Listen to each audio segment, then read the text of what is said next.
Good afternoon. Welcome to our regular meeting of the Enterprise Committee. My name is Lene Palmisano. I chair this committee. I am joined today by Council Members Fletcher and Reich, and we will soon be joined by Councilmember Warsame.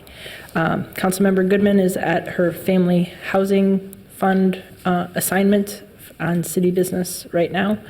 And Councilmember Cano is at a conference about public art that is happening here in our city. So with that, I'm going to share that the Enterprise Committee's agenda has a number of consent items, 5 consent items on it. We will add a coordinator's update to the end as a receive and file item, and I will ask the clerk to add that to the marked agenda. As we await Councilmember Warsame, how about if we go ahead and start with the coordinator's update? Welcome.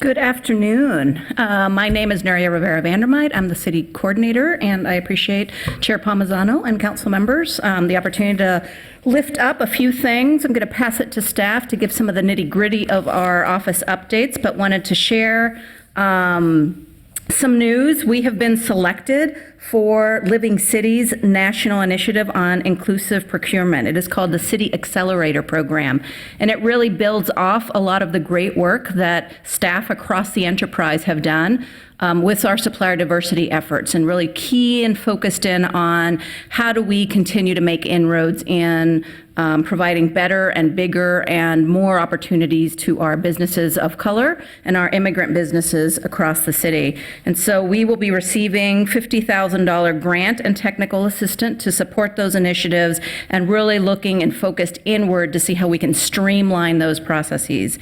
We were one of 10 cities to participate in this expansion, and we will subsequently follow up and send you if we haven't done it already, we will send you a link so that you can see the visual pitch that staff created in record time, and many thanks to Andrea Larson and the rest of the team to do that. But we created a visual pitch on those supplier diversity efforts and why this is important to our city. So really happy to say that we are now joined in that cohort.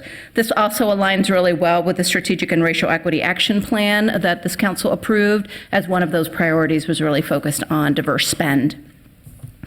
We had a couple of questions come up, and I just wanted to respond now that we've had the end and the closure of the Navigation Center. A lot of people have talked about the Navigation Center and wondering what is next.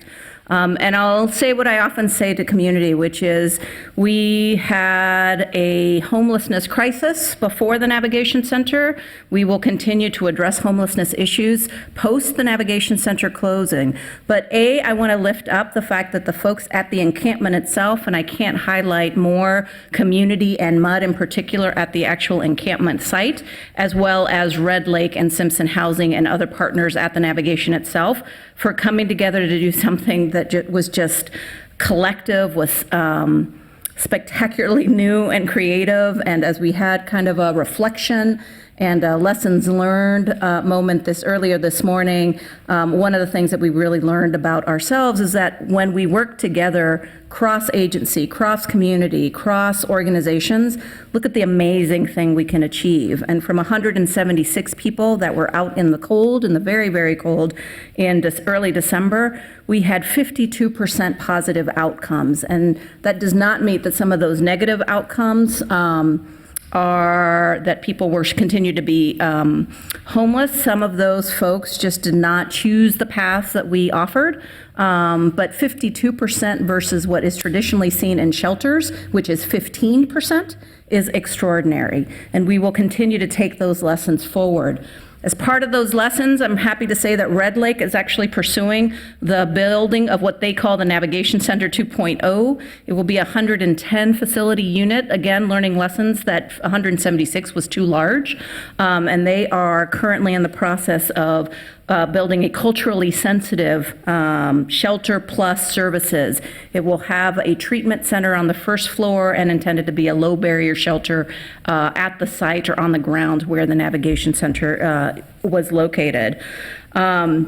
There's also some additional efforts from our community members. AICDC is actually expanding their efforts in transitional housing and hoping to build a Nishiwabi 3, which is will be a 40-bed facility for transitional permanent housing, and so that's really exciting. They also are about to close on an additional 18-bed unit in community and are hoping to open that before the end of the summer. They say August and are now thinking July, but I'm trying to give them end of summer, so they have some grace in terms of timing.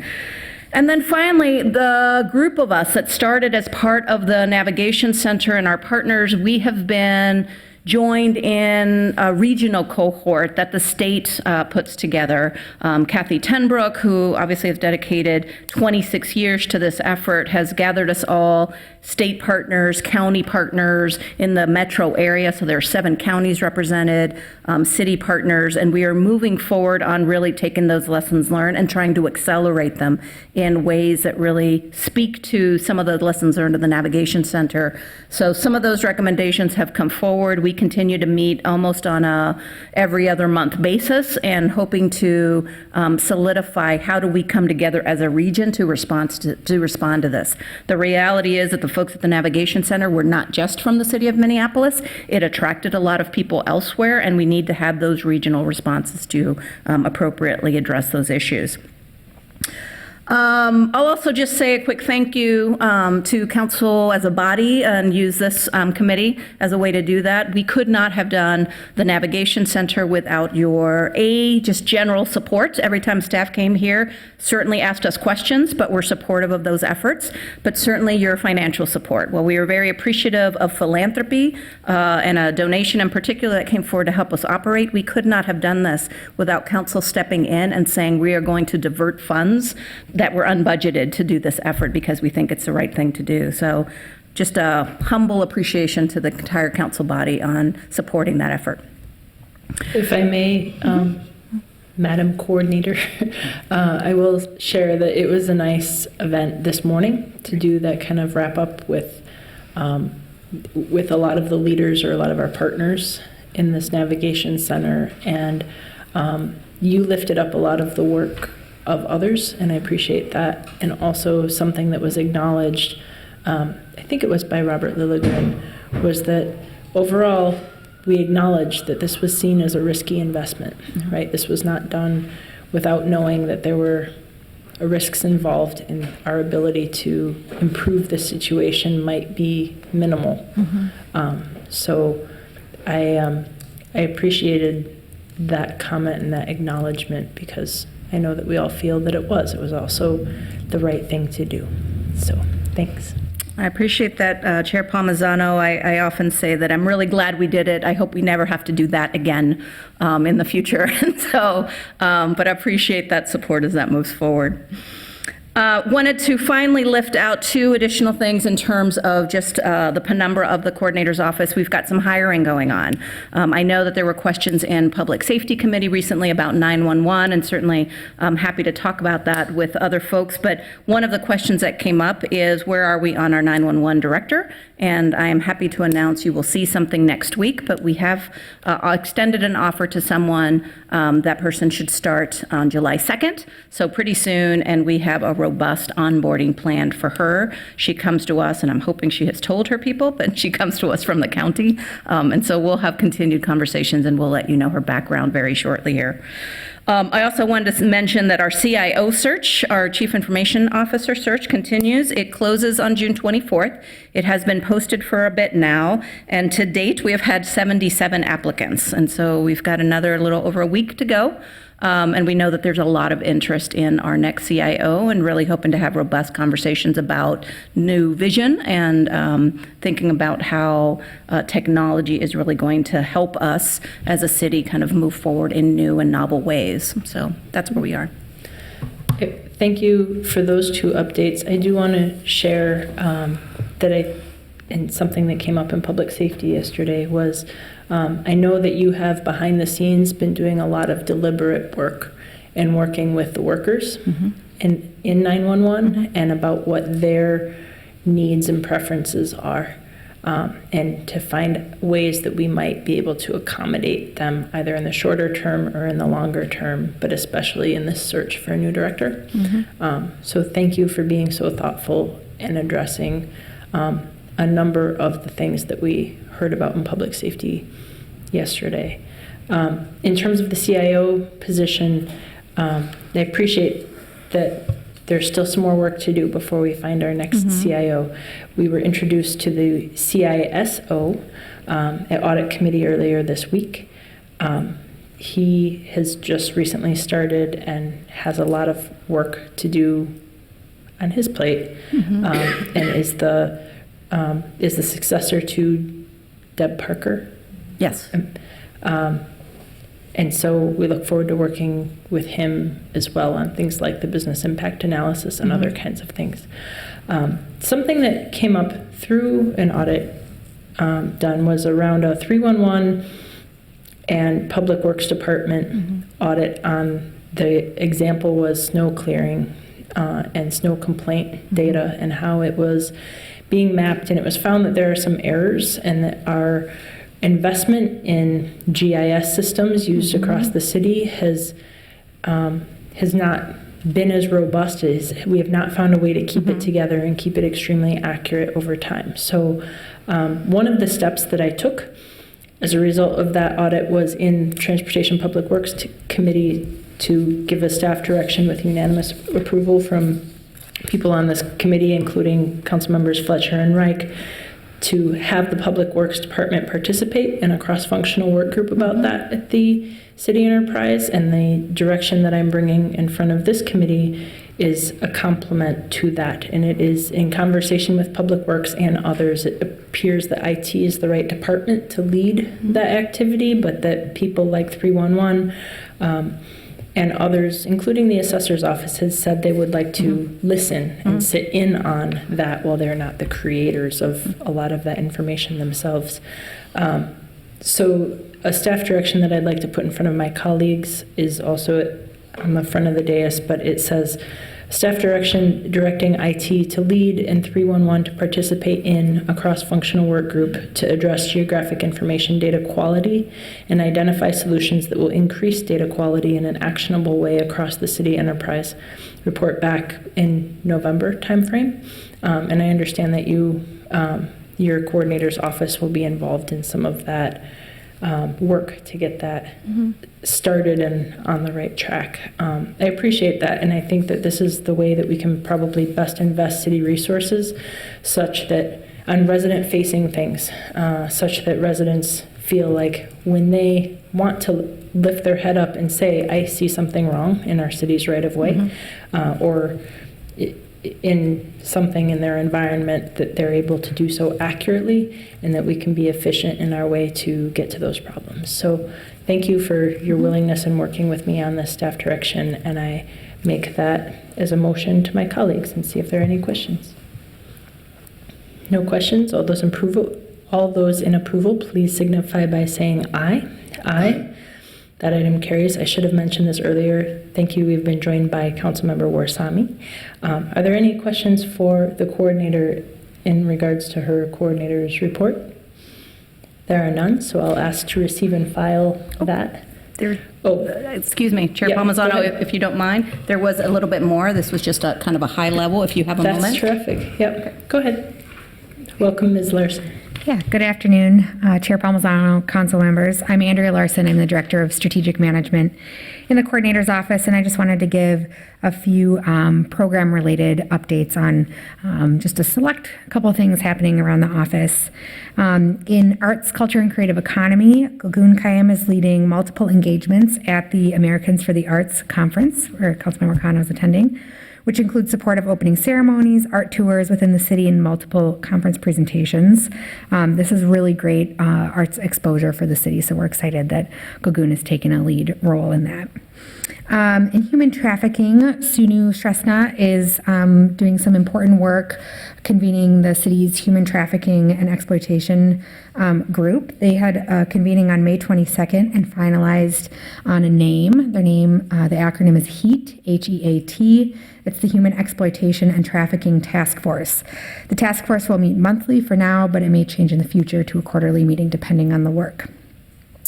SUNY has been working with the health department to facilitate a design thinking process for the participating departments in HEAT, to identify gaps that could be contributing to human trafficking and exploitation, and to empower them with tools to work on a course of action which would help fill those gaps.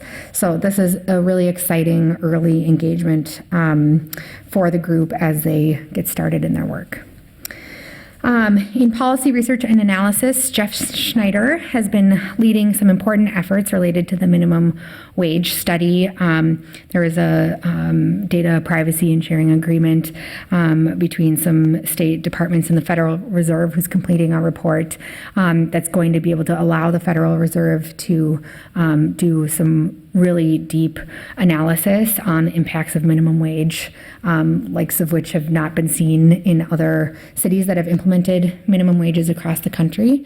And so this was a huge step. It involved a lot of work from lots of people in the city and outside of the city, but this is set to do a level of research that will be really unique nationally. So very thankful to Jeff and other staff for leading that effort. In our performance and innovation team, we have just wrapped up our results reporting for the year. This is the earliest we've ever finished results reporting, which is really exciting. Our first time in chambers with results in a standardized process and as a part of the budget. So we're really excited. We're now in the process of doing some debriefing, and we're talking about how to do that with council members and the mayor's office as our audience of these reports, and with departments as obviously the critical users of these reports to make any improvements for next year. The Promise Zone will be giving a detailed update next month, so I won't give any updates from the Promise Zone. Our office is also leading some important preparations for the new building, one of which is paper storage and digitization. So thinking about what we do with paper as storage reduces how we digitize current records or put them in long-term storage, and then starting to think about how we change some of our processes to create less paper in the future as we move into being a digital workforce. And we are also doing some important work figuring out how to stand up the public service area, which is the second floor area of the building that provides consolidated transactional services for the public. And so excited to be moving that work forward. Lastly, a quick staff update. In our Division of Race and Equity, Trachtenberg has joined the division to lead the transgender, they are the Transgender Equity Project Coordinator. I'm just going to read a little bit about what they'll be doing and then their background. TRAC will be providing staff support to Transgender Equity Council and the Transgender Issues Work Group, along with Laurice Reed, and will also be focusing on the implementation of the Trans Equity Summit. TRAC has an excellent background in, they were a youth worker, organizer, and facilitator, have just a long background with the queer and trans community. And so TRAC wasn't able to be here today. They are hoping to join us for the July meeting so that we can introduce them. But if you see them around, please feel free to say hi. Kim Havey is going to join us next to give some updates on sustainability. Terrific. I was wondering why Mr. Havey was there. Welcome. Welcome. Yes, thank you. Thank you, Chair Palmisano and council members. My name's Kim Havey. I work in the city's sustainability office, and I wanted to share some great news about some things that we're doing around sustainability, and just give you kind of a general update on some of the activities that we are engaged in. So as you know, earlier this year we passed a suite of residential energy disclosure policies, the first of which is a benchmarking policy for all residential buildings over 100,000 square feet. They are required to begin reporting as of June 1st, and so far we have about approximately a 60% compliance with that as June 1st. That actually is very good, considering that when we started the commercial benchmarking, compliance in the first deadline actually was about 35%. So we're well above the compliance level we were at with commercial, which is now at 93%. So we're doing some continued outreach. We're actually working quite hard with condominium buildings and large residential buildings, which are quite different in how they're managed. So we've been taking a little bit more time with those folks, but I feel like we're moving in the right direction. I also wanted to let you know that our truth and sale of housing ordinance, which passed, will begin implementation or certification as a real program on January 15th of 2020. We've been working closely with CPED's Real Estate Services as well as our IT folks, and we're on schedule and on budget to be able to deliver a web-based portal that will be able to report out on all of our truth and sale and housing as it relates to energy as of January 15th. Just recently, as I mentioned, maybe your folks have heard that our home energy squad working with Center for Energy and the Environment has had some difficulty keeping up with demand. They have added some additional capacity, and I'm happy to report that in the latest invoicing and reporting that we've received for April, that in the city of Minneapolis, we had 93 home energy squad visits completed. If we continue on that track, that'll be more than double what we had in 2018, where we wrapped up about 525 home energy squad visits. So this level will keep us going at nearly 1,200. We just recently completed with the Energy Transition Lab at the University of Minnesota an inclusive financing study with Cadmus Consultants, as well as a regulatory and legal analysis along with the State Energy Office at the Department of Commerce.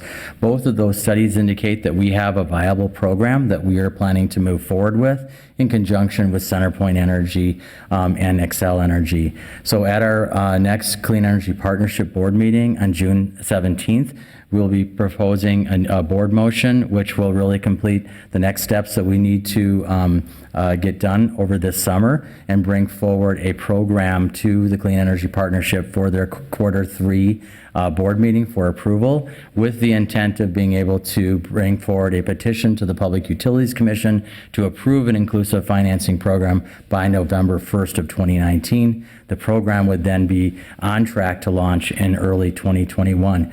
If this goes forward, we would be by far the largest city in the country to have an inclusive financing program. Traditionally, this has been done by mainly rural co-ops and smaller municipal energy groups.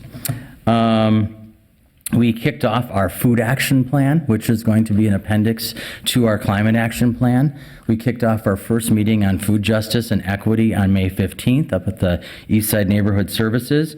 We're going to be continuing this over the next year with our goal to bring forward a food action plan that will look at how we can create a more sustainable food system and reduce the emissions that come from our food system. That is expected to be done in July of 2020. We are completing right now, working with a summer intern, a survey of all the urban agriculture sites, local farming areas, and community gardens. We have about 60 community gardens that are on city property, but in our last survey that we did 5 years ago, we identified up to another 250 additional urban gardening plots that were being used throughout the city. So we're going to be identifying those and really just trying to get an understanding of how much activity goes around urban agriculture, which will work very well with some of the plans we have for biochar and urban agriculture regeneration. Our Community Environmental Advisory Commission will be tabling at the Juneteenth celebration this weekend. So we have volunteers from that group sharing ideas on more sustainable lifestyle. We are actually working with developing a survey of 4 city employees who may be going to the new Public Service Center. Our goal would be to look at ways that we can encourage people to not drive into downtown. So this is really a transportation demand survey, really trying to understand where people are coming from, what the types of needs they have, and ways that we can really do some behavioral change on that. So we have one of our project aides working on that, and that'll be coming out this summer. Wanted to mention that our passive housing program is moving forward with the CPED's Minneapolis Homes program. We're expected to have 6 to 12 homes built for families at 80% or less of area median income, built to net zero energy passive standards by mid-2020. We are also working with the Minneapolis Public Housing Authority to bring new net zero energy passive housing to public housing residents as well. We have been in discussion with them, or likely to be, though they haven't finalized, a funding for up to additional 7 units of scattered site passive housing that Minneapolis Public Housing Authority is very interested in exploring and doing as well too. And a couple other things. Just wanted to report out that our Sustainable Building 2030 initiative, which we were working to get passed at the state legislature, which would allow the city of Minneapolis to adopt the SB 2030 standard, which means that all new development over 50,000 square feet would need to be 80% more efficient than a 2006 baseline, and also create a glide path for us to be able to get to net zero energy, all new buildings being net zero energy by 2030. That did not make it out of the legislature this year. However, we have received word that the Energy Foundation of California is willing to fund a stakeholder process, which would be led on the technical side by CEE and by Fresh Energy on the policy side, bringing together a group of stakeholders, including trades, as well as the Department of Labor and Industry and Commerce and the cities that were in our coalition to support SB 2030 to come up with draft legislation that all of us can live with to bring forward in 2020. We just recently let out a contract for a new resiliency hub technical assistance at Little Earth. Our goal there is to actually create the city's first resilient hub, community hub at the community center in Little Earth, and to do a complete retrofitting, reducing energy use at the entire 600, or the entire, I think it's 250 units or so at Little Earth by at least 30%, and also looking at ways that we can integrate solar with a goal to get to net zero energy. McKnight Foundation actually has awarded a $350,000 grant to the Carbon Neutral Cities Alliance in conjunction with the City of Minneapolis and Stockholm to support our efforts on transportation mobility hubs. Our goal there is to really provide another option for people to really get rid of their car. These transportation mobility hubs are a top priority for our Public Works Department, and we've been working and talking with Stockholm for the last few months on those, but this will allow us to support peer-to-peer learning and also a combined strategy on how to bring these forward, including financing options. And I also wanted to let you know that the city just recently received an A from the city's disclosure policy for, city's disclosure project for work on reducing carbon emissions and our disclosures of those carbon emissions. And we were one of only 14 cities in North America and 43 cities worldwide to receive those, that particular A grading. So that's just a short little update on a lot of the activities that we have going on. As you can see, we have a very active staff. I'm very proud to be working with an extremely dedicated group of individuals who make this a personal priority to work on climate change and equity and social justice. So thank you. Mr. Havey, it's pretty amazing to hear about all of the work of your department. Can you remind me how many people work in the Sustainability Office? Currently, we have 7. Got it. Any questions or comments for Mr. Havey or for the rest of the coordinators update? I'm not seeing any. Thank you so much for being here. Thank you. Thank you also. I hope you find this worth your time. It is important, I think, for us to regularly be public about all of the work going on in the coordinator's office. And so we appreciate these updates. Councilmember Fletcher. I just want to echo, I do think this is really worthwhile, and I feel a little bit remiss in not making some kind of comment or question, because these were good presentations about a lot of good work going on. So I've gotten fairly regular updates on both some of the Navigation Center work and some of the IT work we've been in discussions about, and a lot of the sustainability work through the Clean Energy Partnership. So I'm glad we're sharing this information out to a broader audience, through this kind of public sharing, but I just want to really appreciate a lot of the work that's happening here that was described. I think there's a lot of accomplishments to be proud of on the sustainability front and some of the organizational work that we're doing. So thank you. Thank you. So with that, I will move to receive and file the entirety of the coordinator's report. All those in favor, please signify by saying aye. Aye. That carries. Now I will go back to our consent agenda since we have quorum and can address that here. We have 5 items on our consent agenda, and I'm happy to pull them as needed. Item number 1 is contracts with different suppliers to provide full-time employee recruitment services, meaning we have a number of vacant positions to fill, and these would be paid as pretty standard in a recruiting industry, as 20% of a salary to someone that they've recruited that is successful and works out as a full-time employee of the cities. Item number 2 is a contract with Navex Global. It is subscription licenses for policy and procedure management software.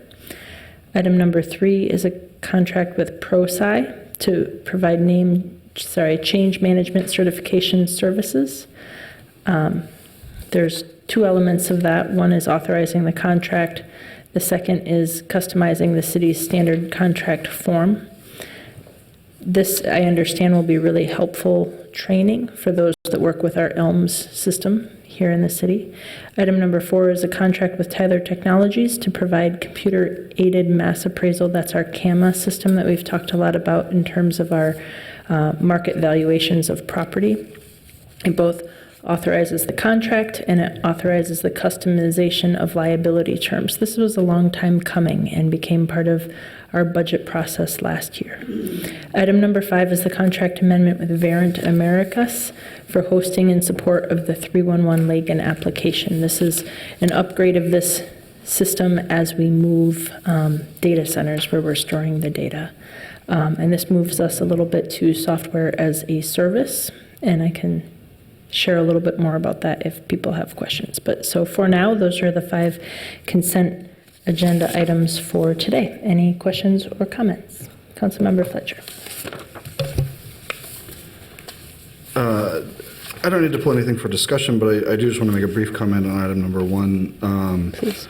I will sort of reluctantly acknowledge that working with recruiters is sort of the way of the world in IT services, but I do hope that over time we can build a pipeline of workers who want to come work for the city and be part of IT innovation here. I feel like using taxpayer money to pay commissions to people to find us workers is not an ideal situation and is something that I'll support today, but I hope that with the new leadership coming into IT and the sort of proactive problem-solving footing that we're trying to get that department on, it's actually going to be a pretty exciting place to work, and I hope that people start looking at the opportunity to do something really impactful in your community with great benefits and in a really terrific work environment where there's a lot of people very excited about IT innovation and the role that it could play. So I'm hoping in the long run we can start finding some of these hard to fill positions through direct hire and minimize the use of this contract. Yep. That noted. and I don't disagree with that. Any other questions or comments? All those in favor, please signify by saying aye. Aye. Opposed? That carries. With nothing further on our agenda today, this meeting is adjourned. Thank you.